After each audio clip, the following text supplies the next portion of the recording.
Merci d'être avec nous sur Radio J. L'heure de retrouver à présent l'histoire des Juifs de France, toujours en compagnie de Christophe Darc qui prépare ses dossiers. Et pour ce nouveau numéro, Christophe, nous allons parler de ce que l'on peut considérer comme l'affiche antisémite la plus célèbre de France. Il s'agit de l'affiche rouge, 10 visages d'hommes en médaillon sur un fond rouge vif, avec des noms écrits en dessous et la liste des actes qui leur sont reprochés, des photos d'exaction et ces mots en lettres capitales. Délibérateur, la libération par l'armée du crime.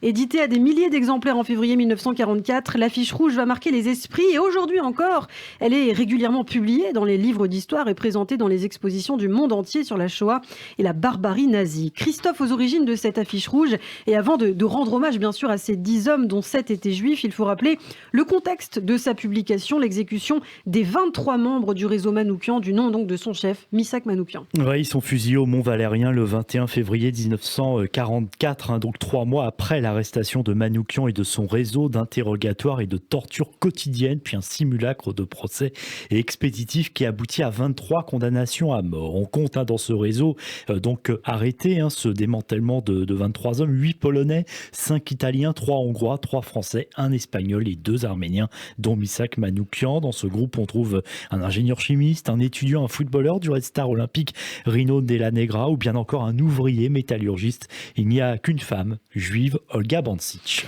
Avant de mourir, Missak Manoukian a laissé par ailleurs une dernière lettre à son épouse, Mélinée, qui a réussi, elle, à échapper à l'arrestation. Il écrit « Je m'étais engagé dans l'armée de la libération en soldat volontaire et je meurs à 2 doigts de la victoire et du but. Bonheur à ceux qui vont nous survivre et goûter la douceur de la liberté et de la paix de demain.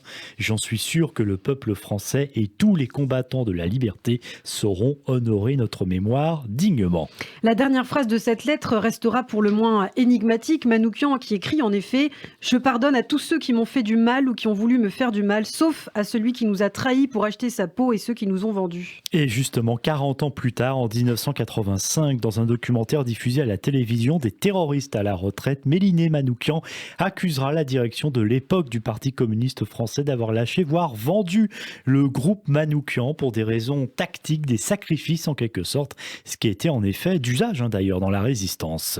Mais l'ouvrage Le Testament, écrit par Boris Olban, l'un des proches de Manoukian au sein des francs-tireurs partisans main-d'œuvre immigrés, et les archives infirment cette hypothèse aujourd'hui abandonnée par les historiens. Et précisons que seule Olga Bancic n'est pas fusillée au Mont-Valérien le 21 février 1944 avec ses camarades. Elle sera déportée en Allemagne et décapitée dans une prison de Stuttgart en mai 1944, le jour même de ses 32 ans. Et oui, destin terrible. Alors dans la foulée de l'exécution du Mont-Valérien le 21 février 1943, une affiche de propagande allemande est éditée à 15 000 exemplaires. L'affiche rouge, elle est placardée massivement en France sur un fond rouge vif, on l'a dit, qui rappelle l'appartenance communiste de ses membres. On peut voir en médaillon les visages des 10 des 23 fusillés, des photos en noir et blanc avec leurs noms écrits en dessous et les actions que l'occupant leur reprochait. Sur les 10, 7 sont juifs, dont 5 polonais. Alors on va commencer par celui qui se voit attribuer 15 attentats. Robert Witschitz, 19 ans au moment de son assassinat.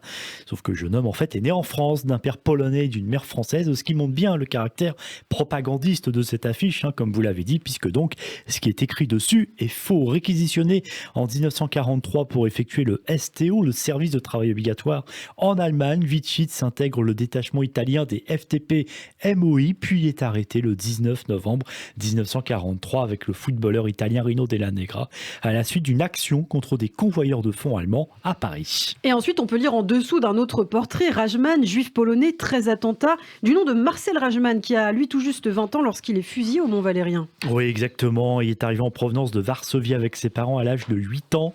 Lorsqu'il intègre le détachement juif des FTP début 1942, il est nommé moniteur pour les nouveaux combattants. Marcel Rajman est à l'origine de la plupart des attentats contre les Allemands à Paris et il devient donc un cadre des FTP MOI.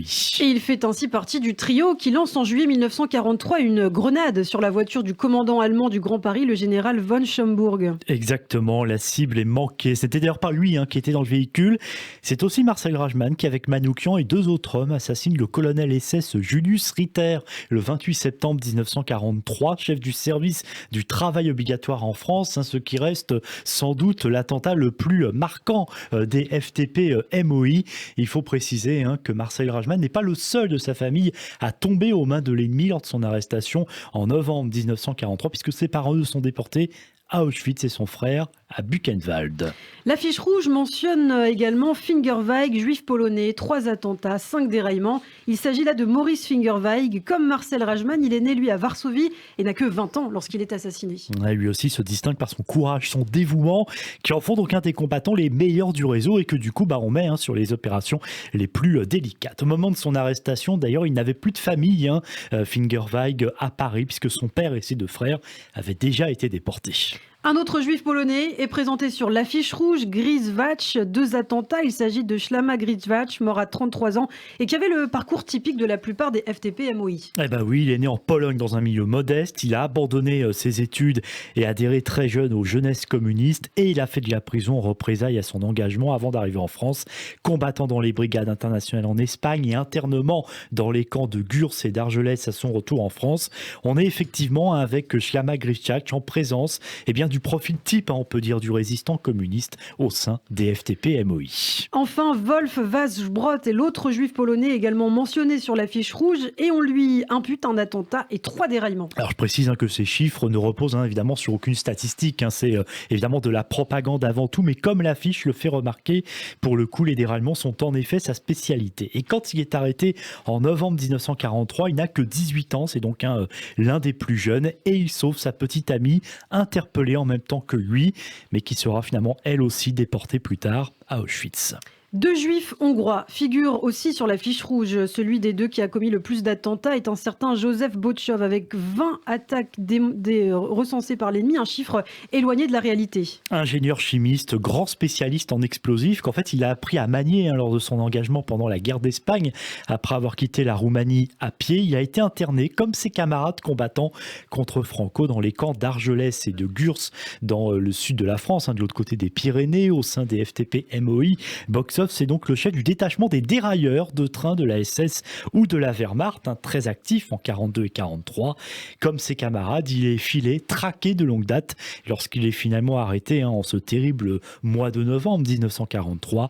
À sa mort en février 1944, il a 38 ans. Et oui, des résistants donc relativement quand même très jeunes lorsqu'il est assassiné au Mont Valérien. Un autre compatriote de Botchov perd également la vie au peloton d'exécution. Il s'agit de Thomas Selleck. Il est accusé de 8 déraillements sur la fiche rouge. Lui est né à Budapest et il arrive à 6 ans avec ses parents. C'est un élève brillant, scolarisé à Louis Grand, peut-être l'un des rares à avoir fait des études aussi poussées. Il rejoint un groupe d'étudiants de la Sorbonne, lié au groupe de résistants du Musée de l'Homme, et puis il entre finalement aux jeunesses communistes. Il enchaîne pendant 1 an les attentats contre les Allemands, à la bombe, à la grenade, ce qui lui vaut du coup de devenir le numéro 2 au sein du détachement des dérailleurs, derrière Joseph Botchov dont on vient de parler, trahi par un concierge à qui il avait fait remettre 2 courriers justement destinés à son chef Joseph Botchov. Thomas Selleck est arrêté en novembre 1943 et il n'a que 19 ans lorsqu'il est fusillé, 19 ans comme la moyenne d'âge donc de ces hommes qui figurent sur la fiche rouge et qui ont donc été exécutés en février 44. Eh bien, merci beaucoup Christophe Dard de leur avoir rendu hommage ce matin. Merci pour ce numéro de l'histoire des Juifs de France consacré donc à ces 10 victimes de l'affiche rouge et à très vite pour un nouvel épisode.